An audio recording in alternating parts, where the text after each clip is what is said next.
Welcome back to Creepy Clips, and in today's video, I wanted to start a new series on different builds that will extend your life in the fog when you go head to head with the entity's most diabolic and disturbing killers. Now, when you're in a match all alone, let's be honest, most of the time you're looking out for yourself. Most of the other players don't really care about your survival because they're too busy thinking about their own. So what I'm getting at here is, you're going to be playing to survive, careful and strategic. So in this first episode, I'm focusing on a build that I like to call the potential lifesaver build. Now, when it came time to picking the top 4 perks that I thought would give this build the best chance at living up to its name, I thought of the survivors that are used to being in the most treacherous of situations, with perks that would synergize in a build that will create the highest chance of survival.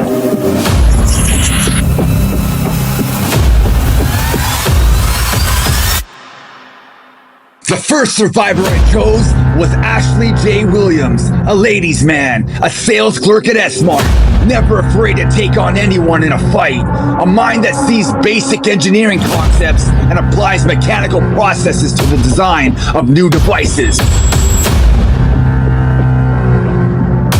Groovy. But most importantly, he's not afraid to go to war against the dead. He's used to taking on monsters that are not from his world. He's a lone wolf, ready for any threat that comes his way. When Ash came into the universe controlled by the entity, he knew something was eerie, but yet familiar about the new realms he has seen thus far. So Ash created 3 unique perks, but only one of them I chose for this build, and that perk is Flip-Flop. While recovering from the dying state, half of your recovery progress is immediately converted to wiggling progress when picked up by the killer.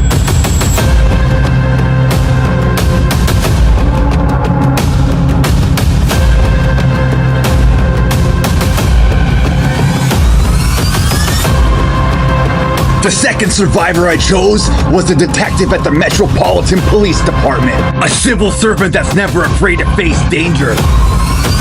A police officer that possesses a specific set of skills that make him a wise choice for any team that is trying to work together and stay alive. He is a hard-working and valued teammate, someone who is always working overtime to solve the case, full of determination and has an unshakable devotion to survive. When Tap lost his trusted partner in Steven Singh to a trap set up in Jigsaw's lair, he was discharged from the police force for entering the scene without a warrant. The traumatic events of that day would stay embedded in the mind of the veteran detective for the rest of his days. I mean, think about it. The guy got sliced with a razor-sharp blade right across the throat and still persevered on and got to a medical facility to fix up his neck before he bled out like a stuffed pig at Gideon Meat Plant. With all that being said, Tap, just like Ash Williams, has a lifetime of experience going against criminalistic monsters. Years of uncovering clues that has helped his team solve cases is one of the many personal skills he has mastered. But Tap's ultimate and most beneficial characteristic is his tenacity. It is his best perk of the 3 he's mastered over his career. Nothing will stop him. His ferocious tenacity has allowed him to increase his crawling speed at a maximum of 50%. It also allows him to crawl and recover at the same time while reducing volume of grunts of pain while in the dying state by 75%. The third survivor I handpicked for this build has a mind that doesn't work like most. One that is not interested in the regurgitated historical facts that one will learn in school, but the true facts behind each statue, street sign, and neighborhood in Paris. She also saved bits and pieces throughout her adventures of the famous city to have as her own. She is born on the breathtaking island of Madagascar, but is an inhabitant of Paris, hence why she loves getting to know her environment so well. She is driven by obsession, curiosity, grief, and depression due to the mystery that surrounds her family. A natural detective with a distinct mindset to search for answers outside the box. She is the beautiful and smart Elodie Rakoto. When she was taken to Dyer Island by her parents for a business trip, she met other like-minded teenagers, and on rainy nights, Elodie would convince them to sneak out and explore the island. While investigating the island, they found a strange underground laboratory in ruins. Elodie was quick to notice odd scratches on the far left corner of the wall, in the shape of a circle. The storm carried on with rumbling deep thunder, now by the ocean and an ashen-sanded beach. Elodie then felt the need to draw a circle through the ice-cold sand with a line through it. A sharp, startling clap of thunder and lightning riddled through the sky before Elodie could take a deep breath from the intense storm. The ground shook, and obsidian claws tore through the floor, ripping the earth wide open. The building began to crumble. Elodie had seen her mother carrying a strange instrument while her father told her to run. And just like that, she was left in utter and complete darkness. From that day, she would never see her parents again. This was a nightmare that would stay with her, and as more time went on, and the closer she got to figuring out what happened to her parents on that island, the more danger would be closing in on her. One day she broke into the catacombs of Paris to find a witch's head. Just another job she was doing for the collector. As she reached an area of the catacombs, Elodie was struck in the head with a baseball bat. Her vision went black and she collapsed to the ground. When she awoke, she was being carried by a man donning a dark robe. He was taking her further into the catacombs. Elodie knew this was a member of the Black Veil, and she knew she had to get out of there as quick as she could because they were known for making human sacrifices to what they called the Old One, and she most definitely did not want to be the next offering. As she was being carried, she seen a skull within her reach. She grabbed it and smashed her assaulter right in the head. He lost his balance and she was freed, but as she began to run, there was blood draining from her body. She quickly realized she had been stabbed as there was a knife sticking out of her. Her vision became blurred and her heartbeat was now ringing in her ear.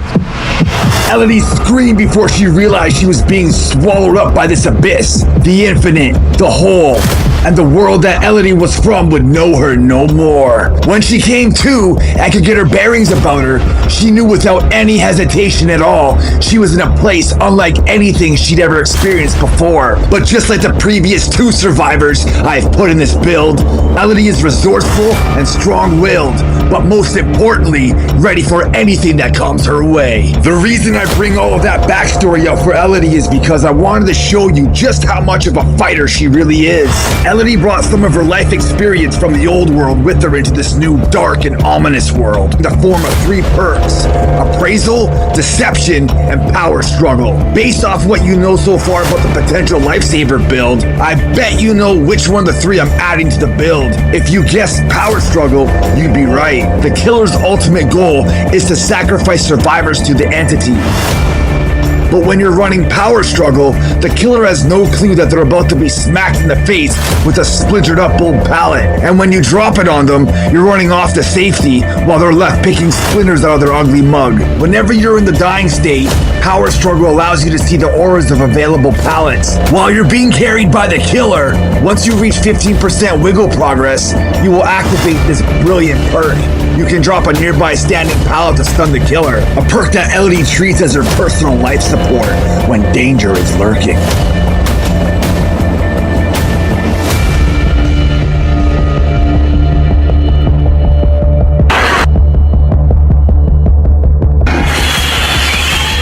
The final survivor I've chosen for this build comes from a world unlike the previous 3 survivors in this video. He spent years of his time on Earth putting his life on the line in order to protect his country and his squad. Loaded with a heart full of pain, anger, loyalty, and a selfless personality, he's an experienced soldier and a reliable team member. Someone you could trust with your life and would want on your team if you were facing insurmountable odds in a perilous fight that seemed to have no chance of winning. Decades have gone by since his time fighting as a soldier in 2 tours in the Vietnam War. The aftermath of that war left his body in a state that is broken down, his knee full of shrapnel, his mind always running, last in transition, and worried for his future. Kinda like Brooks in the Shawshank Redemption. Not in the way of wanting to kill himself, just lost and not having an idea what to do with himself when the war was done.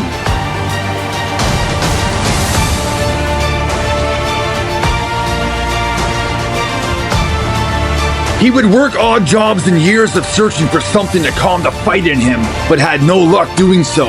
A surgery would be needed, but when he woke up, he found his world had been suffering from a plague. Normal, everyday people were being turned into a mechanism of brutality, with nothing but killing as its priority. The fourth and final survivor, Bill Overbeck, and his instincts instantly went into fight mode. He made his way through eerie and stark black forests and small out-of-the-way towns where once there was life, but now, nothing left but a dystopian hell. Bill eventually found other survivors and fought side by side with them against these monsters that now roamed the earth. The more they fought, the more dangerous foes they would encounter. Bill did what any patriotic soldier would do for his comrades. Bill knew the enemies that they were against were overwhelming them, and his squad would need an attack that would require the ultimate sacrifice, one that his team didn't see coming. Bill always led by example, and his final act of valor would be no different. When all the dust had settled and all the smoke had cleared, Bill's team was safe. His body was never found, and Bill was left for dead. But in the end, the lifetime of brutal wars, the damage to his mind and to his body, all the decades of loneliness took too much of a toll on his old body. The sacrifice he made for his friends capped off the life he wanted to leave behind on Earth, the life of a soldier. As Bill's near-lifeless body laid slumped over, ready to take his last breath, something took over him, something dark, something not allowing him to peacefully pass away, instead giving Bill new life, healing him of his wounds, but not leaving his soul to be free. As Bill opened his eyes, he wasn't at the scene of where he sacrificed himself. He was instead leaning up against a generator, wondering how he was still alive. His fight wasn't over, and he was in for the biggest war he'd ever be a part of. The soldier in him was always ready to put his life on the line against new monsters, alongside new friends in the reoccurring trials and torment in a universe controlled by the twisted and emotional succubus known as the Entity. All of Bill's perks give him a second chance of survival, so it's fitting that one of Bill's perks will be the fourth and final perk that would finish off the potential lifesaver build. The perk I went with is Unbreakable. While in the dying state, Unbreakable allows you to recover 30% faster, and once per game, you can fully recover and pick yourself up from the dying state to the injured state. Alright, I've picked the 4 survivors, and in my opinion, they're 4 best perks that will be best suited for this build. Now the big question that remains, is this build any good? To answer that, I'm going to show you with gameplay footage where I put the build to the test.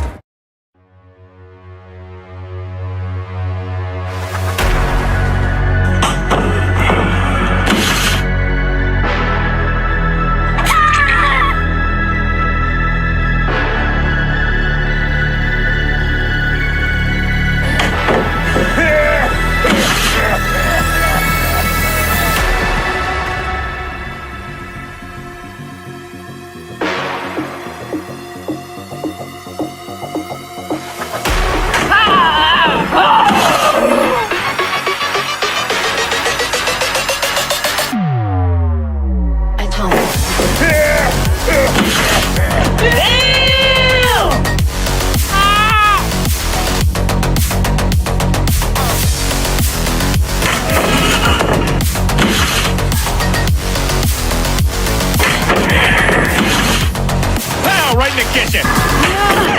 Right in the kitchen!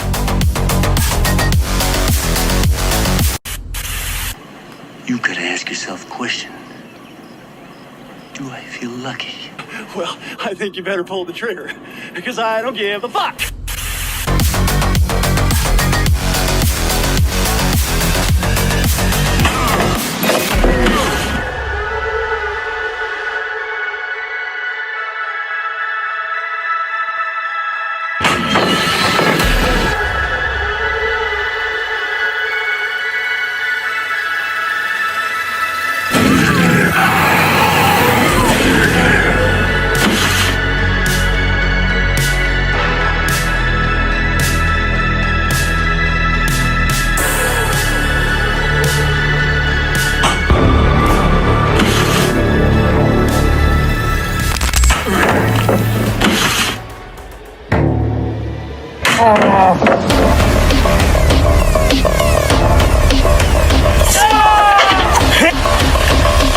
I've been in tougher situations.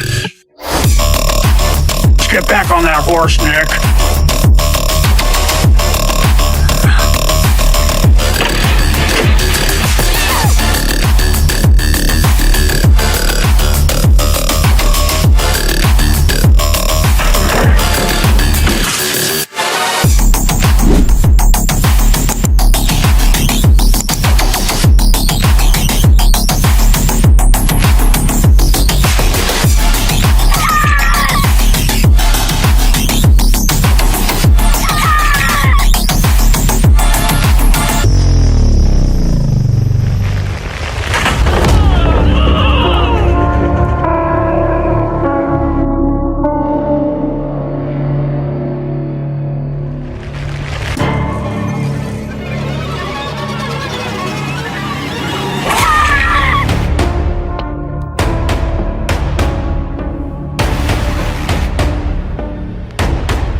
Putting flip-flop, tenacity, power struggle, and unbreakable all together in the same build is a killer's nightmare. As you can see from all those awesome gameplay examples I just showed you, they are the perfect squad and all work together. Kinda like another squad I know. Tenacity allows you to get away from the area you were downed at and heal at the same time, while your recovery unbreakable also kicks in with 30% recovery speed, while 50% of the recovery progress you built up goes towards your flip-flop wiggle progress. This can be very vital in wiggling off the killer's shoulder. The other important reason as to why you want that wiggle progress built up quick is because you need to ensure you have 15%, so you can activate power struggle and smash the killer with a pallet and run off the safety. Now the last ditch effort of the potential lifesaver build is the back end of Unbreakable. Yes, the 30% increase to your recovery speed is fantastic, but when you're in dire straits, with Unbreakable you can pick yourself up and get the heck out of Dodge. Well, that's gonna wrap up another video here at Creepy Clips, and the first installment in my new series of builds. Let me know what you think of the potential lifesaver build, and if you would ever use it. Also, I would really love to know your thoughts on the style of the video where I go into the backstory of the survivors I used and how their perks I picked all work together. So let me know your thoughts on all of that and what you think of the channel so far. With all that being said, if you enjoyed the content and you would like to see more videos like this, I would really appreciate it if you would please consider liking the video and subscribing. I value all of you that come by my channel, and I'm always working at my very best to improve as an editor, to put out entertaining and informative content from the world of Dead by Daylight and the dark, twisted, and brutal genre of horror. As always, thanks for watching, and I'll catch you next time here at Creepy Clips.